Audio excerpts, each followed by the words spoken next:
The path blur effect in Photoshop can be super cool because it can add a really unique artistic touch to a photograph, or it can be used to save a photograph that didn't turn out quite the way you thought it should. So let's dive into 4 different photographs and 4 different ways to apply the path blur effect. So these are the 4 photographs we're going to be working with here today. Let's start with this one. We are in Lightroom to start off with, but we're going to bring this into Photoshop, apply the effect, and bring it back into Lightroom. So to bring this into Photoshop, we're just going to right click on this image and say edit in Photoshop. And on this particular image, I thought it might look super cool to apply a vertical path blur to this, which will give us that really abstract fall colors with those long lines of the trees. So to do that, it's really super easy. Once we're in Photoshop, we're just going to go up here to filter, and we're going to click filter, and we're going to come down to blur gallery, and then we're going to select path blur from the blur gallery. And that's going to open up our path blur menu on the side here. What we want to look at first is this arrow. This arrow shows the direction of our path blur. And in this case, we want the blur to be vertical to match the vertical trees. So it's really simple. We're just going to grab the end of this arrow and drag it up this image. And then we're going to grab the bottom of this arrow and just make it vertical and pull it down a little bit. So what that's doing is telling Photoshop which direction to apply this blur. And then if we go over here to this speed section, watch what happens if we just increase the speed a little bit and then a little bit more. And if we were to increase it all the way. So at this point, it's a personal choice for you to see where you want your photograph to be. If you want to make it super abstract and apply the most speed possible, then you're going to have an image that looks something like this. Or somewhere in the middle, you're going to look something like this. And here, I don't want to be able to see the specific trees, but I want to be able to tell that we are looking at a forest scene. So it's just kind of determining where we want that to look. And I might choose something right about here. We can still kind of see that we have these long tree trunks, but those colors are really cool and abstract and just kind of blurred out vertically, which I think looks pretty darn cool. So in this case, on this particular photo, that's all I would do. So I'd click OK up here, and then Photoshop is just going to put that image together for us, and it's going to look like this when it's done. And all we need to do is click close in Photoshop, a little X up here, and click save. And then that's going to bring it back into Lightroom. And then once it's back in Lightroom, then we can continue to process the image if we would like. For these purposes, I think this shows you a really cool example of how path blur can be applied vertically to create a really cool image. Next, I want to take a look at this image. I love the colors in this one. There's just not a whole lot going on. So I thought this might be a pretty cool image to just kind of path blur out and create something a little bit more artistic with this one. So instead of applying a vertical path blur like we did in the first example, we're going to create a horizontal path blur this time. So we're going to, once again, edit in Photoshop. And then same process. Once it's open in Photoshop, we're going to go to Filter. We're going to go down to Blur Gallery, and we're going to hit Path Blur. And the same menu is going to open up. We're going to get that same arrow again. And then we just decide which way we want our blur to go. And I think what I'm going to do is follow the wave here.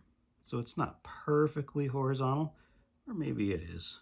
Maybe we want to do a perfectly horizontal one, and we can play with it and see what works best. But if we take, our speed is currently at 50%, but if we take that speed and go up to 340%, which I really like that. I love the glow. I love the glow in this photograph now that we've applied that path blur. So I'm just going to leave it like that, and then I'd pull it back into Lightroom and do some final touches on it. But there's a really quick way to do just a very simple horizontal path blur to take a really nice sunset ocean scene and turn it into something super artistic. I really like that. So once again, I'm just going to click close in Photoshop here. I'm going to click save. And it's going to open that up in Lightroom again for our finishing touches. I really like how this one turned out. Again, I really love that glow. I might bring the whites up a little bit, and I can pull the highlights down a little bit more. Maybe up. I'll pull the highlights down a little bit more. but I really, really enjoy this. I love how this one turned out. Okay, we're gonna get a little bit more advanced with this next one.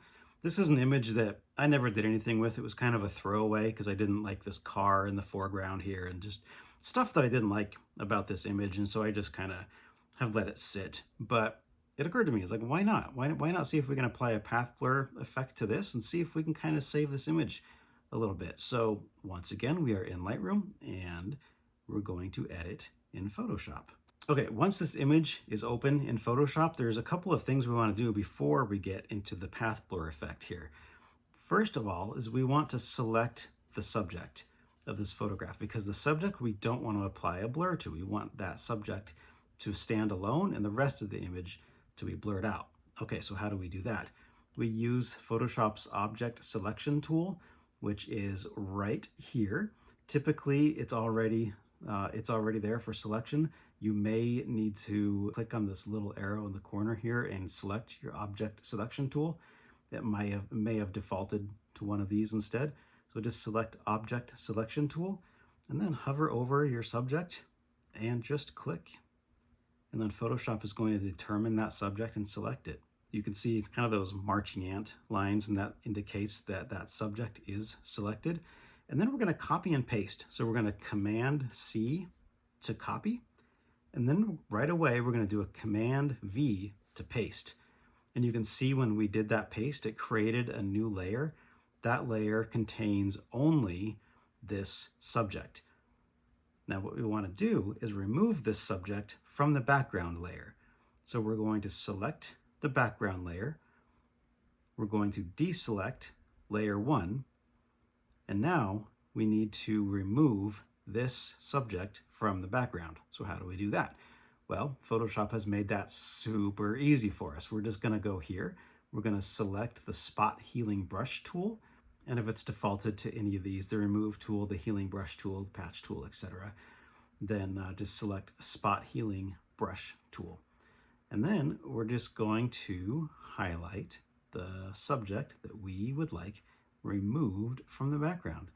So it's that simple. Something like that should do the trick. And then that subject should just disappear. Photoshop is doing a really nice job with this. They've done a really great job of developing this tool because she's just gone. Like, look at that, done a really, really great job. So now that we have our subject gone, now we can go up into our path blur. So once again, filter, blur gallery, path blur. And just like we did with the other one, we're going to keep this a horizontal blur. We can draw our arrow a little bigger if we want to. It's not imperative. And then just pick the speed, how much blur we want applied to this.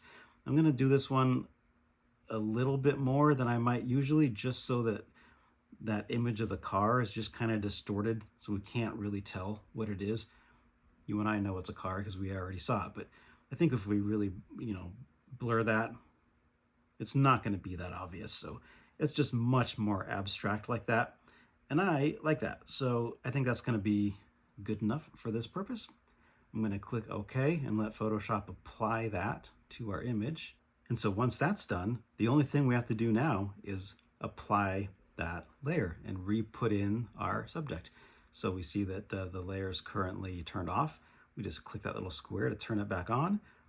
And there's our person right back in, and she's still standing on the ledge there. So there's not much more we have to do with this image. I think that's cool. I think it's a really neat example of what path blur can do to really bring back a photograph. This was pretty unusable in my opinion, just because that car in the foreground was just not very pleasant. But adding a path blur just really makes it work. And we could even, once we get back into Lightroom, we could even crop it a little bit just to make it work even a little bit better. But for now in Photoshop, I think that is going to work just great. So all we need to do is close it once again. Always click save. I've done it before where I just out of habit say don't save, and then everything we did was gone and we have to redo it again. So make sure you click save. We're gonna do no compression. We're gonna do Macintosh. Click OK. And once again, that image is going to show up in Lightroom for us. So we can compare our before and after. There's our before with the car and some slippers hanging out over here. And then our after with the path blur effect, and just super cool. It's just super cool. And if we did want to crop it, we can go up into our crop section. It's an original, it's a 3:2 aspect ratio here. We have this little arrow right here, and we can click that and it'll turn it into a vertical. And that might be a better option. That might be a better option. So if we were to just click that and crop this as a vertical, then we're going to look something like that. Pretty cool. Pretty cool. Not an award-winning photograph, potentially, but a really neat example of what we can do with path blur to really bring a photo back to life. That's where we started, and that's where we ended up on this one. Okay, this next one is going to be a little bit more of a creative challenge here. I really like this shot. I think this is really cool. I love this old car turning this corner here. And I thought, what if we used path blur to add a little bit of motion to this? And how would that look? Let's find out. Let's do this together. So if we right click once again, edit in Photoshop, let's have some fun with this one and see where it takes us. Okay, so we have our image opened up in Photoshop now. I'm going to go up to our object selection tool, which is right here. And let's see if it selects the car. Looks like it will. So if we select that car, do a copy, do a paste, turn off the layer that we just pasted, and then we need to remove the car. And it's probably not going to look great at first, just because the car is such a focus of this photograph. Removing it probably isn't going to look terrific. Make sure you have your background layer selected when you do this. So we're going to grab our spot healing brush tool once again, and then we're going to just paint over the part of the image that we want removed. And let's see what Photoshop does to remove that car.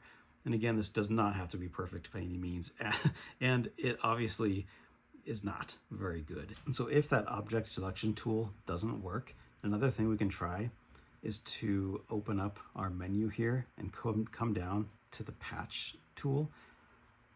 This may not be ideal either in this situation, but if we select our patch tool and then we just draw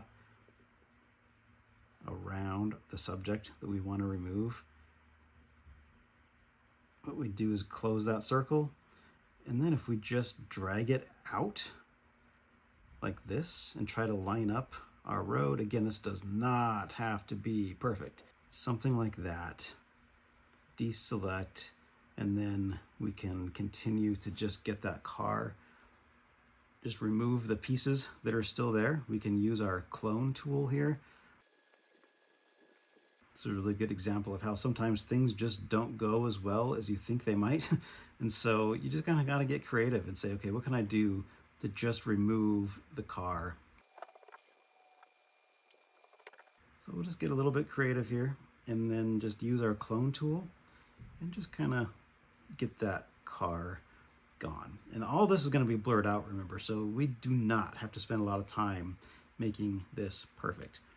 But I do want to just make it so that we have the same general colors. So we're just going to remove these remnants here of where this car was.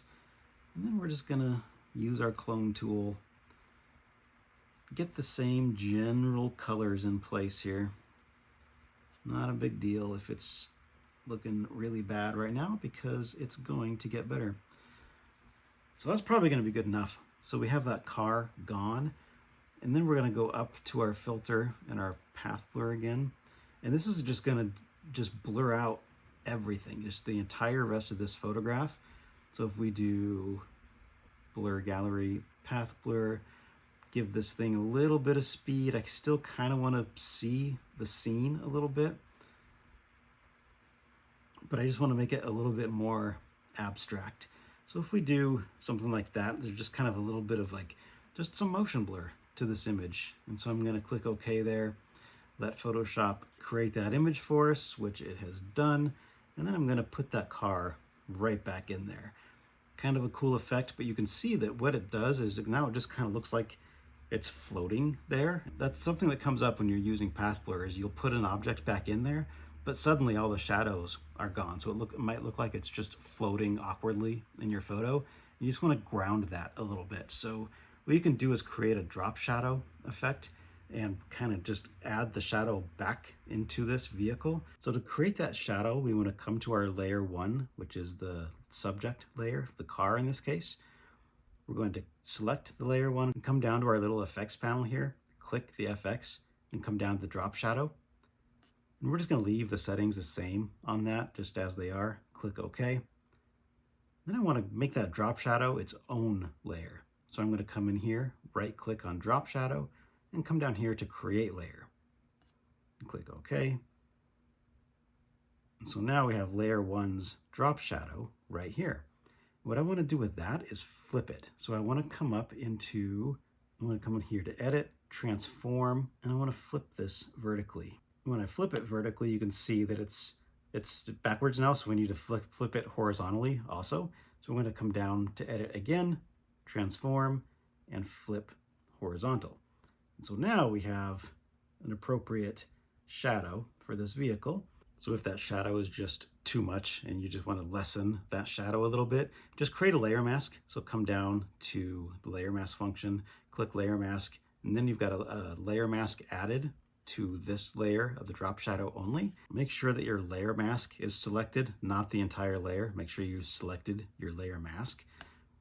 And then you can grab your gradient tool and just bring up that gradient to where you think looks about right for that shadow. So I probably pull that up somewhere around there. Looks just a little bit more realistic than having that entire shadow show up. So I'd probably end up with something like this. Just adds some motion to this vehicle turning this corner on this sunset scene. And then once you're done, when you have different layers, you just want to make sure we select all of our layers, right click, and we're either going to flatten or merge. In this case, I'll just flatten this image.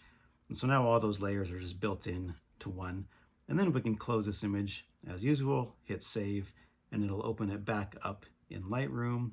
And then we'll have that final image to play with and just edit a little bit further if we would like. So again, we went from that image and we moved it over to something like that. Just kind of a fun, interesting way to add a little bit of motion and art into our photography. I hope you've had some fun with this. Thank you for spending some time with me. If you have any questions, leave them in the comments below. Path Blur is it's really artistic and personal, and you can do whatever you want. These were just 4 quick examples of ways you can make it work.